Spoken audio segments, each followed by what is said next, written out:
Is that thing recording? Yep, it's recording. Oh, boy. Entertaining folks.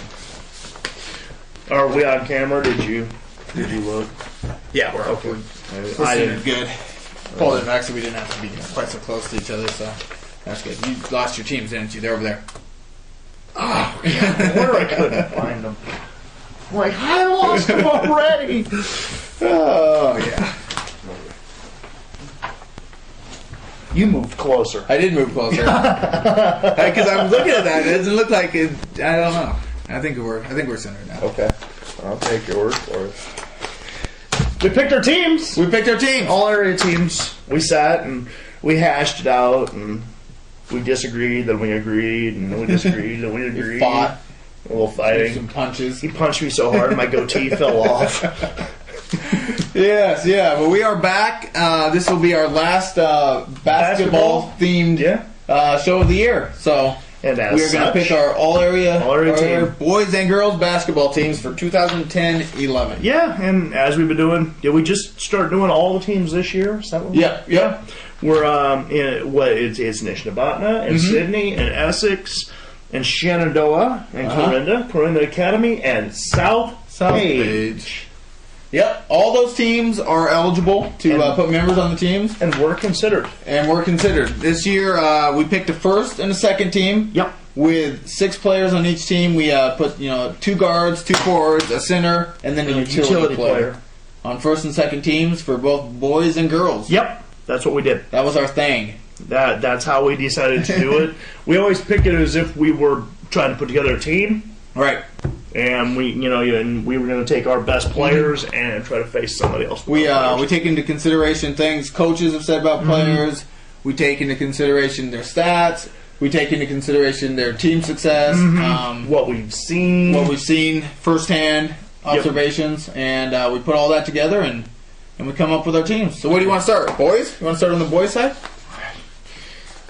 Okay. Let's start on the boys' side. I always thought it was ladies first. But let's break with tradition. The hell with chivalry. Chivalry is dead. I'm not laying my coat down for anybody. Well, equal rights suck. Exactly. Yeah. Equal rights suck. Yeah. Guys go first. Center, Jeff Titsworth. Cleveland Academy. Very, very good player. Solid in the middle. He was a heck of a rebounder. He was a machine. Anything that came off the rim or the backboard, he gobbled it up. Yeah. And they were, as we've established. He was also one of the leading scorers in the area. Yeah. It's like 15 points a game. So very, very deserving in a lot of different ways. Unarguably the best team in the area. So yeah. Our 2 guards. Who are our 2 guards? Our 2 guards. Nick Alley of Shenandoah. Correct. Who led the Mustangs in everything. In pretty much everything. And Jordan Brown. Of Corinda Academy. Who led them in pretty much everything other than rebounding, which Jeff Titsworth led them in. So, those were 2 very, very good multi-dimensional players. They could score, they could rebound, they led their teams in assists, they could play defense. Anything, very athletic. Both very athletic. Anything you asked them to do, they could do. So both very deserving. Anything. Bounce your checkbook. Yeah. Yep. Dish out assists. Whatever you need them to do. Wax the floors. Finish your algebra homework. There you go. Nick helped me with some algebra just the other day. Yeah, exactly. Our 2 forwards, Casey Crookshank of Sydney. Stacey Casey. And Tyler Stevie of Corinda. Yeah. Once again, they're kind of the same thing as the 2 we just talked about. Yep. Very multi-dimensional players.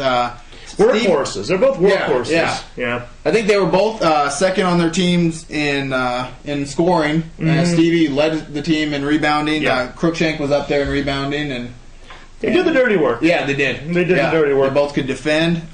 They delivered and took the elbows down low, scrapped for the loose ball. I think the thing with our whole first team that when you look at it is, they could do a lot of things. There wasn't anyone on there that could just score and then was a defensive liability. Bunch. Yeah. Speaking of scrappy bunch, who's our utility player for Brendan Hardy of Sydney. He was our leading scorer this year. Not the biggest guy in the world, but he went to the basket fearlessly. He would go up against anybody in there, and he had a lot of good darting moves towards the basket and led them in scoring. So, and if you've seen him play any sport, he's got quick feet, very, very good balance, explosive, can jump high. Right. All right, so that does it for the first team. Our second team, our 2 guards are Brendan Sweet of Clarinda and Andrew Thompson of Nishnabotna. Big and little. Yeah. Thompson's fearless, too. He is. He'll go, I mean... He's fearless. A few of the pictures I took of him going straight up against Nate Meyer. Nate Meyer tried to eat him. He had to be fearless because Nate Meyer's a big boy. And he went in there and he was willing to take that punishment and go to the free throw line. And so... Brendan Sweet. A powerful scorer. Yeah. Good with the ball. I believe he led the Cardinals in scoring this year, didn't he? A large part of their success, definitely. Our 2 forwards, Jason Gregory of Sydney and Jordan Poe of Shenandoah. Yeah. And, the things both these guys did don't show up real well in statistics. Well, they were both good rebounders, both amongst their team. Gregory led the team. Poe was second on the team in rebounds. And, they would defend, they would bang with people. They weren't, neither one of them were overly big, right? Especially for the position they played. But, that they went in there, they scrapped, and they gave it all they had. Right, so. right. Our center, who's our center, Matt? Jacques Clifton. Academy. He blocked 165 million shots. He blocked everything. He blocked a couple of his own teammates. He did. Jordan Brown got off a few shots, and Jacques came out of nowhere. They thought Jordan's getting a big head. They wanted to teach him a lesson. And he turned around and swatted his own. Came out of nowhere and just blocked him. Yeah. So he definitely was a force in the middle. Absolutely. Anyone that played against the academy knows that, and it was not pleasant to try to get your shot off around him. Speaking of big people, our utility player. We had to get the 11-footer up the team. He comes in at just over 11 feet He's tall. 11 feet tall. 11 foot tall. Who's that? Jared Stansberg. Clarinda. Yep. Clarinda. Yep, he, like Clifton, he changed the game in the middle with his size, so. Made people go the different direction a lot of times. Saw him dunk it a few times. Dunking. Yeah. Dunking's an important part of the sport. Right. It is. So we know he can dunk. That's our team. Unlike Garrett Graham, who only claims he can dunk. I've never seen any proof that Garrett Graham can actually dunk. We know Jared Stansberg can dunk. All right, that's our first and second team, and out of that, we also selected a player of the year. We did select a player of the year. Tell everybody who that is. We looked at stats and talked to people around the area. Overall impact of that they had on the team, and it was almost unanimous. Yeah, Jordan Brown, Clarinda Academy. I got to see him play once, and he was so fast, he had me falling out of my seat just watching him. I think he was going one way, he'd go the other way. He was throwing passes that. And we talked to coaches around the area, and without a doubt, that was always. coaches told you that they saw him do things that